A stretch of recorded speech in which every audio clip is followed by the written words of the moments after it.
में आज हम चर्चा करेंगे समाजवादी आंदोलन के 90 वर्ष को लेकर के।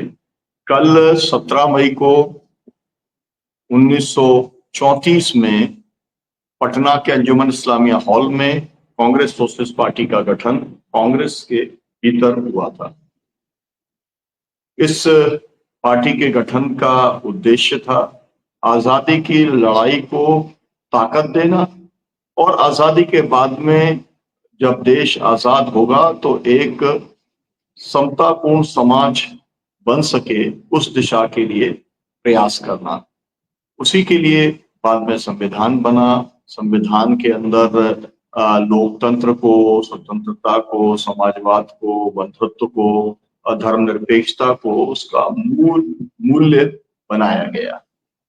हमने कल विस्तार से बातचीत की समाजवादी आंदोलन के उतार चढ़ाव को लेकर के, उसकी उपलब्धियों को लेकर के, उसकी कमियों को लेकर के, आज की चुनौतियों को लेकर के, और मुख्य तौर पर जो चुनौती उभर करके सामने आई वो सांप्रदायिकता की चुनौती। जो लोग इस समय सरकारों के अंदर काबिज हैं वो पूरे देश के अंदर सांप्रदायिकता को बढ़ा रहे हैं, नफरत और हिंसा का वातावरण पूरे देश के अंदर बनाने का काम उनके द्वारा किया जा रहा है। तो सांप्रदायिकता को लेकर के कल हम लोगों ने विस्तार से चर्चा की। लगभग 1.5 घंटे तक जो देश के शीर्षस्थ जो इस विषय के जानकार हैं वो हमारे साथ में रहे। इरफान इंजीनियर जी हमारे साथ में रहे, राम पुनियानी जी हमारे साथ में रहे, अनवर राजन जी रहे, और भी अलग अलग जो है हमारे साथ में अविनाश पाटिल जी अलग अलग संगठनों के साथ ही जुड़े और उन्होंने सांप्रदायिकता की असल चुनौती की जो गंभीरता है उसको भी हमारे सामने रखा और क्या विकल्प हो सकते हैं, हम क्या कुछ कर सकते हैं समाजवादी कार्यकर्ता होने के नाते, देश के नागरिक होने के नाते। इसके ऊपर विस्तार से चर्चा हुई।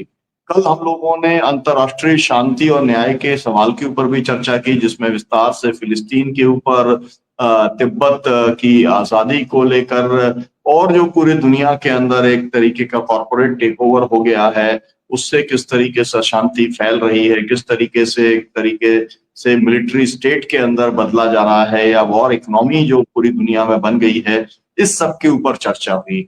हम लोगों ने चर्चा इस बात को लेकर भी की कि आज की जो परिस्थिति है उसको बदलने के लिए क्या किया जाना चाहिए और आगे के क्या कार्यक्रम होना चाहिए। आज हम चर्चा अभी करेंगे कि जो पूरा समाजवादी आंदोलन चला उसका एक दर्शन डॉक्टर राम मनोहर लोहिया ने दिया। एक वैचारिक दर्शन था सप्त क्रांति का, जिसके अंदर उन्होंने कहा था कि दुनिया के अंदर 7 किस्म के अन्याय लगातार होते हैं। एक देश, अमीर देश गरीब देश का शोषण करता है, उसी तरीके से देश के भीतर अमीर गरीब का शोषण करता है। इसके साथ साथ में जाति के आधार पर, लिंग के आधार पर, रंग के आधार पर भेदभाव होता है, शोषण होता है, लूट होती है। और इसके साथ साथ में जो हिंसक तत्व होते हैं, अराजक तत्व जो होते हैं, वो समाज को अपने हिसाब से लाठी से हाँकने की कोशिश करते हैं। राष्ट्रीय स्तर पर भी और अंतर्राष्ट्रीय स्तर पर हथियारों की दम पर पे ये कोशिश की जाती है। और तो उसका एक चुनौती जो है अहिंसा के माध्यम से, सत्याग्रह के माध्यम से देने की बात हुई। और निजता का सवाल जो है वो एक लगातार अतिक्रमण उसका कभी स्टेट के द्वारा किया जाता है, कभी पार्टी के द्वारा किया जाता है। ये बताया जाता है कि आप क्या खाएंगे, क्या बोलेंगे, क्या सुनेंगे, आपके आस्था को किस तरीके से आप कर सकते हैं, नहीं कर सकते हैं, कैसे कपड़े आप पहनेंगे। ये सब सवालों को डॉक्टर राम मनोहर लोहिया ने सप्त क्रांति के विचार के माध्यम से उठाया था। और उन्होंने ये भी कहा था कि इससे जो निपटने के तरीके हैं वो जेल वोट फावड़ा है। तो जेल का मतलब था संघर्ष का रास्ता, वोट का तो था ही चुनाव का रास्ता, और एक रचना का रास्ता। आज हम लोग जो जन आंदोलनों की जो राजनीति है, समाज परिवर्तन की राजनीति है, जो कि समाजवादियों की एक बड़ी पहचान रही है। समाजवादियों ने आजादी के आंदोलन के दौरान 1942 के आंदोलन में बहुत बड़ी कुर्बानियां दे करके बहुत बड़ी लड़ाई लड़ने का काम उन्होंने किया, जिसके लिए देश और दुनिया उनको मानती है। 42 के मूवमेंट, उसके बाद में गोवा मूवमेंट, उसके बाद 74 का आंदोलन, और आज भी पूरे देश में जल जंगल जमीन के खिलाफ में जो पूरे संघर्ष चल रहे हैं, कॉरपोरेट लूट के खिलाफ में जो संघर्ष चल रहे हैं, तो वो जन आंदोलन जो चल रहे हैं वो भी एक तरीके से जो मोटे तौर पर डेमोक्रेटिक सोशलिस्ट फोर्सेस हैं, जो समाजवादी लोकतांत्रिक ताकतें हैं या लोकतांत्रिक समाजवादी ताकतें हैं, उनके द्वारा इस तरीके के बड़े आंदोलन चलाए जा रहे हैं जिनका लक्ष्य समाज में परिवर्तन करना है, लोगों के जीवन को बेहतर बनाना है। आज हम इसी के ऊपर चर्चा करेंगे। हमारे साथ में प्रफुल्ल सामंतराय जी भी जुड़े हुए हैं, जो कि आते हैं। गांधी जी की बात कही, मैं दर्शकों के लिए केवल बताना चाहूंगा कि गांधी जी ने जब कांग्रेस सोशलिस्ट पार्टी बनी थी तो उसका स्वागत किया था। जवाहरलाल नेहरू जी ने भी उसका स्वागत किया था। हालांकि कार्यक्रमों को लेकर के गांधी जी ने कहा था कि ये कुछ थोड़े यूटोपियन दिखलाई पड़ते हैं, मतलब एक सपना जैसा आप लोग देख रहे हैं, और उन्होंने उम्मीद जाहिर की थी कि भाई आपने जो सपना देखा है उसको पूरा करने के लिए आप लोग उसी तरीके से मेहनत भी करने का काम करोगे। लेकिन इसके आगे अगर आप ये देखें तो गांधी जी ने उसके बाद में समाजवादियों के साथ में जो उनकी नजदीकी बनी, तो आपको याद होगा कि पूरे 42 के मूवमेंट के अंदर समाजवादियों की जो भूमिका रही उससे गांधी जी इतने प्रभावित रहे कि जब एक तरीके से ट्रांसफर ऑफ पावर की बात हो गई और डॉक्टर लोहिया जो है वो और जेपी लाहौर की जेल के अंदर थे जहां भगत सिंह को रखा गया था, तो उस समय उन्होंने इंटरवीन किया गांधी जी ने और एक तरीके से पूरी प्रक्रिया को रोक दिया। उन्होंने कहा कि भाई जब तक ये दो लोग जो है इनको नहीं छोड़ा जाएगा तब तक बात आगे नहीं बढ़ेगी, और उन्होंने कहा कि इनसे बेहतर इंसानों को मैं नहीं जानता हूं इस देश के अंदर। ये गांधी जी ने कहा था जेपी लोहिया के बारे में।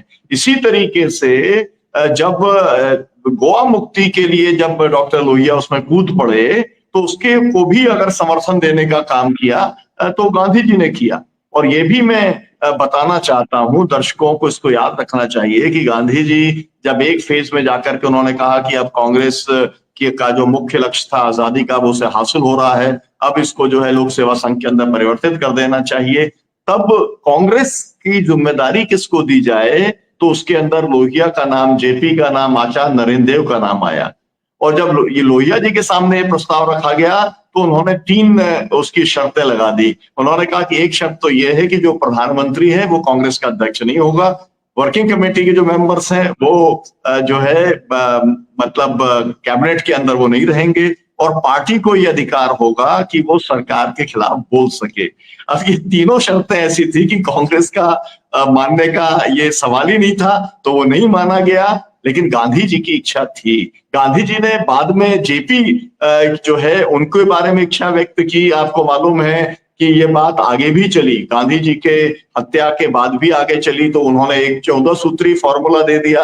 वो फॉर्मूला जो है वो कांग्रेस को मंजूर नहीं हुआ।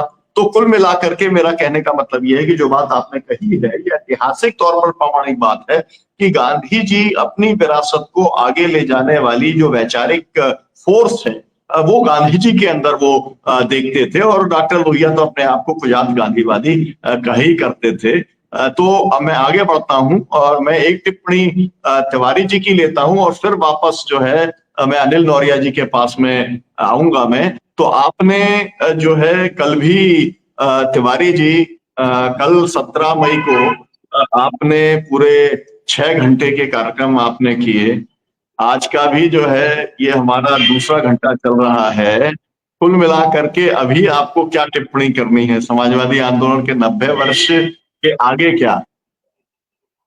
जी सर, बहुत बहुत धन्यवाद। हम फिर एक बार बधाई देते हैं, शुभकामना देते हैं अपने समाजवादी साथियों को। और समाजवादी साथी मतलब संघर्षरत साथी, जो भी संघर्षों के हमारे साथी हैं उन सब लोगों को बधाई देते हैं। और जाहिर सी बात है कि उनकी लगाम, उनकी धुरी कहीं न कहीं जा करके समाजवादी आंदोलन से जुड़ती है। एक बात तो हम ये कहेंगे कि ये जो हम कह रहे हैं समाजवादी आंदोलन के 90 साल, कोई भी वैचारिकी एकाएक नहीं पैदा हो जाती। कोई भी ये कोई भी संगठन एकाएक नहीं पैदा हो जाता, उसके पीछे से पृष्ठभूमि चली जाती है। तो एक बात है कि ये समाजवादी आंदोलन मतलब सोशलिस्ट कांग्रेस की स्थापना का तो 90 साल हम कर सकते हैं, लेकिन समाजवादी आंदोलन जाहिर सी बात है देश में भी और दुनिया में भी इसकी बड़ी लंबी विरासत है। और अपने देश में भी अभी जैसे अपने अनिल जी ने कहा कि अगर उसको दादा भाई नौरोजी से ही शुरू किया जाए तो अपना वो उस तो कड़ी हाँ। में लाला आते हैं, गांधी आते हैं, सबको आते हैं। तो एक चीज तो यह है कि आज की तारीख में भी या जब जब हमने उसको एक सांगठनिक शक्ल दे दिया, और हम तो बार बार कहते हैं कि कम्युनिस्ट भी समाजवादी आंदोलन से अलग नहीं है, वह भी एक समाजवाद की धारा है, वो वैज्ञानिक समाजवाद की धारा है और खुलेआम कहा जाता है वैज्ञानिक समाजवाद की धारा।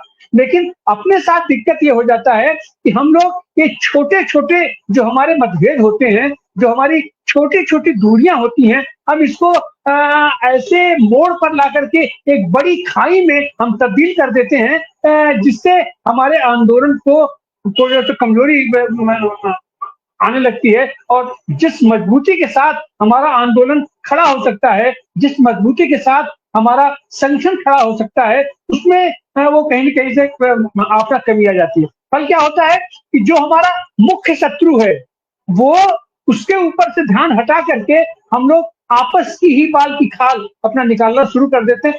हमको लगता है कि ये अपने 90 साल का यह जो अपना अभियान पूरा चला है, और उसमें हम जो बार-बार टूटे हैं, जुड़े हैं, टूटे हैं, जुड़े हैं, आपस में संघर्ष भी करते रहे। और तो हम लोग तो गाँव के लोग हैं, हम लोग कुश्ती अखाड़े वाले लोग हैं, हम लोग अपना अखाड़े में वर्जिश भी करते रहते हैं। लेकिन वो वर्जिश हमारे शारीरिक स्वास्थ्य के लिए होता है, हमारे मजबूती के लिए होता है। और अगर हमारे अंदर का हमारा जो द्वंद है, अगर वह द्वंद हमारे मजबूती में काम आता है तब तो बेहतर है। लेकिन हम अक्सर देखते हैं कि हमारा द्वंद वो कहीं न कहीं थोड़ा मामला गड़बड़ हो जाता है। और ऐसी हालत में अभी जैसे ये कहा जाता है कि ये सोवियत यूनियन के वो समाजवाद का हम लोगों ने इसलिए विरोध किया क्योंकि उसका तानाशाही था।